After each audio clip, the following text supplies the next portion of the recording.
Tremendo cruce en vivo. Está la diputada nacional Cecilia Moró. ¿Cómo estás, Cecilia? ¿Cómo estás? Muy bien.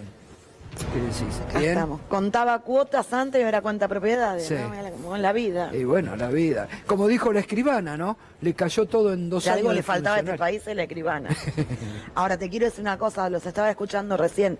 Yo tengo la oficina en el último piso del Congreso, Sí. el tercer piso. Y hoy abrí la ventana y había francotiradores en el techo. Los Nunca veía. antes. Inédito. Ni siquiera lo había visto un 1 de marzo, que Casa Militar se ocupa de la organización del protocolo y demás. Aparte de todo el proceso de militarización, Sí. de vallado. No sé qué pensarán, ¿no? Creo que en definitiva Lo que pasa es que eso, Cecilia, muestra lo alejado que cada están vez de la están más realidad. realidad y de la gente, ¿no? Gato, yo hoy miraba el recinto y la verdad que fue un acto de la Libertad Avanza de campaña.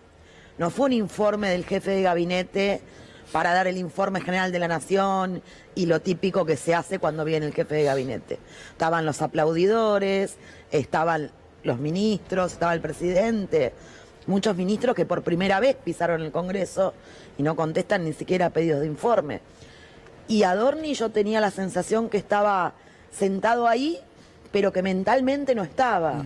La verdad que calamitoso fue, con los papelitos que le llevaban y le traían, los pedidos de cuarto intermedio.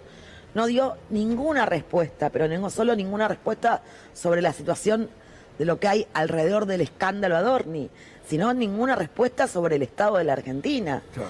Y Eso es lo ellos más preocupante. aplaudían, se victoriaban entre ellos, gritaban Adorni, Adorni, aplaudían a la esposa de Adorni, al otro. Yo sé, mirá si le hubiesen puesto el mismo entusiasmo o un poquito de ese entusiasmo para defender a los jubilados, a los trabajadores, a los médicos, a los docentes. Ahora, además, vos fijate en esto, qué paradoja, porque estaba todo el gobierno ahí. Todo. Hoy hicieron un lockout gubernamental. gestión, Nada. nada. Y justamente la gestión, un día de frío y ayer prácticamente, como estaban contando Empezó el Toto, problema con el gas. Empezó con el Yo problema. creo que este hombre no tenía ni idea. No. Y la mayoría de los que estaban ahí no tenían ni idea. Yo lo veía al ministro Lugones, Gato, están cortando el programa a remediar. Sí. Eso es terrible porque no es solo el recorte en la salud, la motosierra en la salud. El derecho a la salud es indiscutible porque es la vida y la muerte.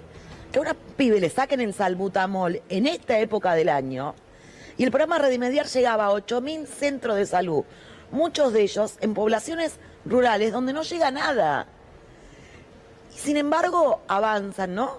Y a mí me parece que hay que poner un límite muy contundente, Sí, Gato. ahora vamos a hablar de eso. Pero en referencia a lo que estás comentando, Cecilia, esta provocación que hicieron a los intendentes de la provincia de Buenos Aires, la Petovelo que les dejó el cartel en la puerta, no los atendió nadie, diciendo vayan y quéjense al gobernador cuando han recortado todo y se han afanado la plata del gobierno nacional. Eso que les dejó ahí tenemos el cartel. Sí, sí. Y estaba sentada ahí, Petovelo. Estaba sentada ahí, obviamente. Porque en definitiva yo creo que es más fácil sentarse ahí, escondida atrás de Javier Milei, a aplaudir a Adorni, que explicar la calamidad que es la gestión. Vos hoy tenés a los trabajadores que salen a trabajar por 2,50 mangos, porque el salario se depreció, que no pueden acceder a cuestiones básicas y son familias enteras que están súper endeudadas, que tienen un problema para subirse al colectivo porque los horarios de los trenes y de los colectivos, que además van a subir ahora este 1 de mayo, están cada vez más espaciados. A la deriva, con una incertidumbre. Cato, si no hubiese existido Andís, si no hubiese existido Esper, si no hubiese existido Libra, si no hubiese existido Adorni, el problema sería el mismo, porque lo que es el fraude es el modelo. Ellos dijeron que venían a ajustar a la casta y terminaron haciendo pelota a los sectores medios, a los jubilados, a los trabajadores, y de eso no tienen retorno. No, obvio. Y saben que no tienen retorno. Bueno, nosotros el lunes y esta semana justamente hemos hecho hincapié en eso, ¿no? Lo sigo. El problema es el modelo. Le poníamos, Exactamente. en base a lo que, ¿te acordás que le decían a Bill Clinton en la campaña del 92? Es la economía estúpido. Es el modelo acá, estúpido. Lo que no funciona es modelo. eso. Ellos construyeron un país para muy pocos, donde ganan muy pocos, a costa del empobrecimiento de la mayoría del pueblo argentino. Ahora, ahí viene sí lo que vos recién estabas por decir, porque ya el diagnóstico de Milei ya lo sabemos, yo creo que hay que dejar de hablar de Milei, hay que empezar a preparar el post-mileísmo y lo que se viene con Totalmente. un verdadero proyecto de país, inclusivo para todo. Entonces digo, ahí, ¿dónde está la responsabilidad de ustedes? Digo. Nosotros estamos trabajando activamente desde los bloques, vos nos seguís, tanto al bloque de senadores como al bloque de diputados. En mi caso, vos sabés que yo milito en el Frente Renovador, el espacio que representa a Sergio Massa.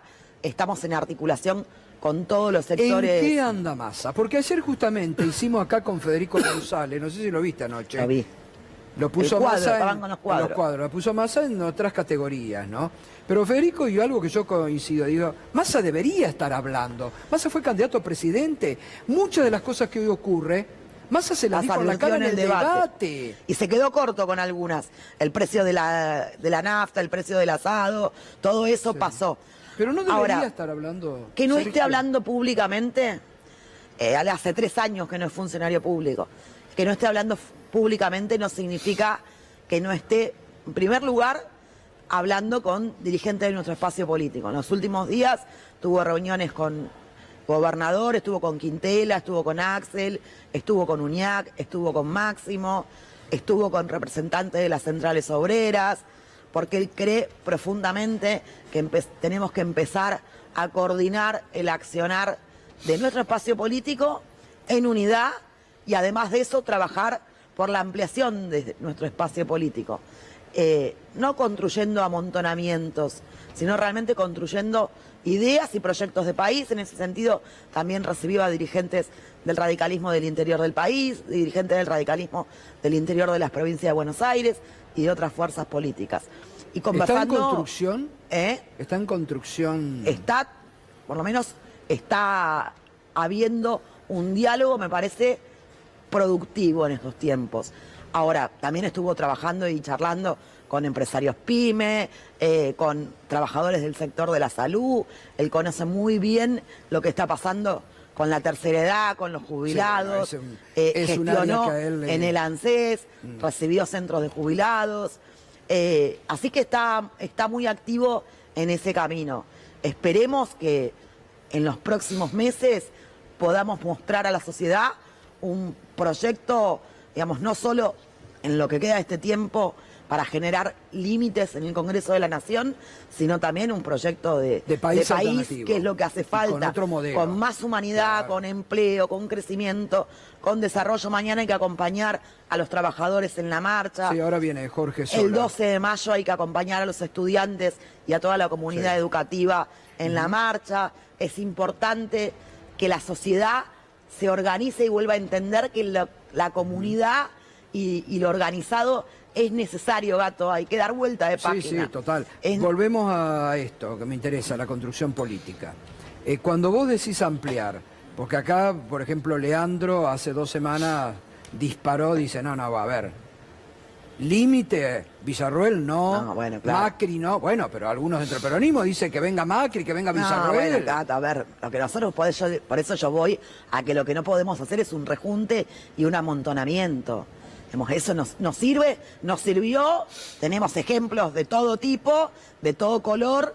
Lo que necesitamos es coherencia política Sí, y claro. poder llevar adelante un modelo de país con distribución de la riqueza, donde ampliemos los derechos sociales y laborales, digamos, y reconstruyamos todo lo que están haciendo mierda.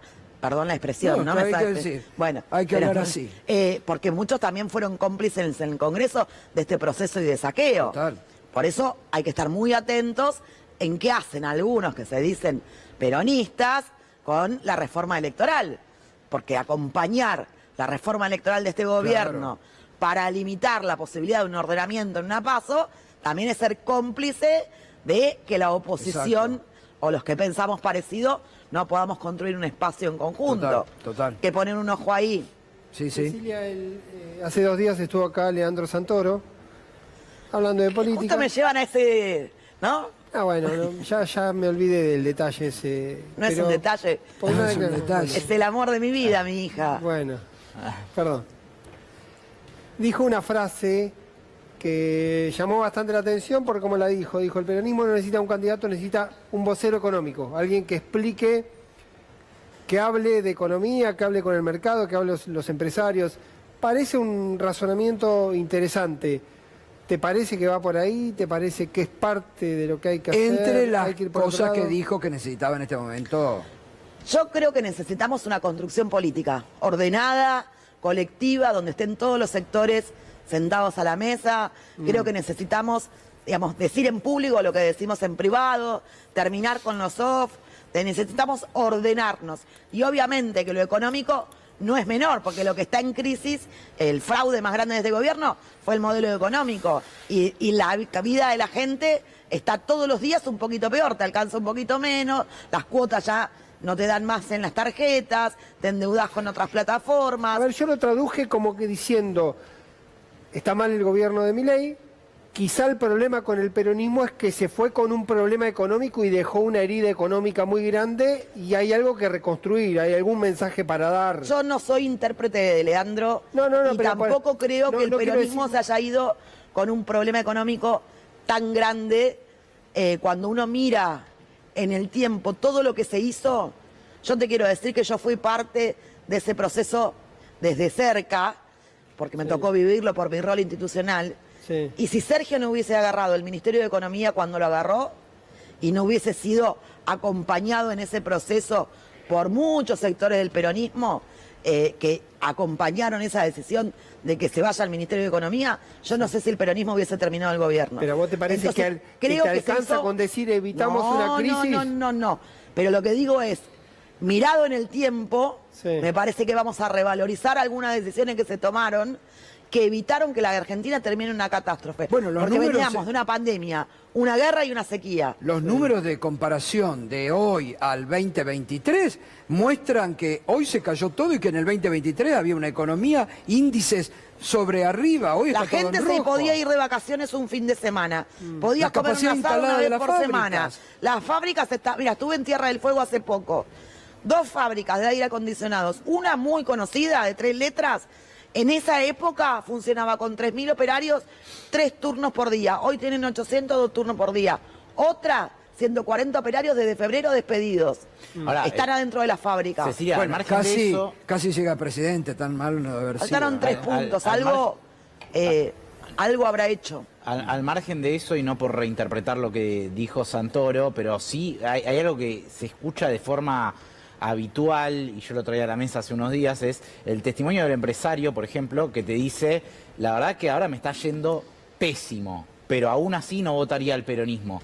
Y es como que da la sensación de que con ese sector alguien de alguna manera tiene que dialogar, porque si no después ganás las elecciones y al otro día tenés una corrida cambiaria y es Con como que todos los pareciera que sectores falta tenemos- una interlocución. Con todos ahí. los sectores tenemos que dialogar, con todos los sectores tenemos que construir. Hay un movimiento muy grande en la Argentina, y te lo digo yo, que sabes que no vengo del peronismo, que le ha hecho mucho daño a la historia argentina, que es el antiperonismo. Desde el antiperonismo se construyeron las catástrofes más grandes de la Argentina y los momentos más difíciles de la Argentina. Hablando de eso, Gato, quiero, antes de irme, porque veo que tenés un programa, decir una cosa. Hoy vivimos una escena que yo no quiero que pase desapercibida, porque conozco a los trabajadores parlamentarios del Congreso. Con la violencia, el gesto y la agresividad que el presidente Milei les pasó por al lado y los insultó cuando quisieron preguntar, A los colegas, ya lo mostramos acá cuando me abrimos el quedó programa. acá en la cabeza. Sí. Porque son trabajadores de medios de distintos pensamientos, son trabajadores que van todos los días a poner el cuerpo Sí, y a sí. cubrir las comisiones. Eso, el cierre de prensa, de la sala de prensa de la Casa de Gobierno. Sí. La detención que el presidente dice que fue el artífice de la detención de la expresidenta Cristina Fernández de Kirchner y el modelo económico de Martínez de Hoz en la Argentina termina muy mal. Entonces yo, en vez de sacar a la luz los trapitos sobre el peronismo, me pondría a pensar qué está pasando con los derechos políticos, sociales, civiles, la libertad de expresión. Algo termina muy mal y hay que advertirlo. Muchos periodistas, Gato, acordate cuando hacían el queremos preguntar, Sí, lo y hoy pusimos acá están todos los días. calladitos la boca. No, bochornoso esa actitud, bochornosa, la doble vara. lo que han venido, bueno, son partes, porque acá en base a lo que dice Andrés, hay una cuestión de persecución y de odio y de intento de destrucción iniciada por Mauricio Macri contra el peronismo y los Totalmente. sectores nacionales y populares y la sociedad. Y no para, puede- no para, si este gobierno ahora lo está... No No para. para. No Ahora para. está el doctor Veraldi con el que vamos a hablar enseguidita de estos temas. No, No para. Esto es lo que la sociedad tiene que empezar a internalizar, el grave el daño institucional que se Y está lo que no se haciendo. dan cuenta todos estos muchachos que son rotos y que son en definitiva funcionales a la estrategia de Macri, muchos de ellos, porque las editoriales en muchos medios de comunicación, digamos, Macri las escribe, Pero pero hay obvio. otras letras del gobierno también. Sí, sí. Y estos muchachos van a terminar muy mal, porque Macri total. va a ir por ellos cuando ellos quieran ir por la ciudad. ¿Pero cómo? Con lo... Ya sabemos cómo es Macri cuando le sale, ¿no? La mafia calabresa. Ahí, usted lo ha dicho. Como decía... Como la verdad que cuando el año pasado cuando Cristina estuvo acá, que calificó, ¿no? Muy bien. Macri, derecha mafiosa, Totalmente. la actual derecha esotérica. No se Exactamente. equivocó en esa definición. Gracias, Cecilia, como siempre. A ustedes, Y a seguir luchando Remando. fuerza. Si querés sumarte a la batalla cultural contra las nefastas ideas de Javier Milei, dale like, suscríbete y deja tu opinión en la caja de comentarios.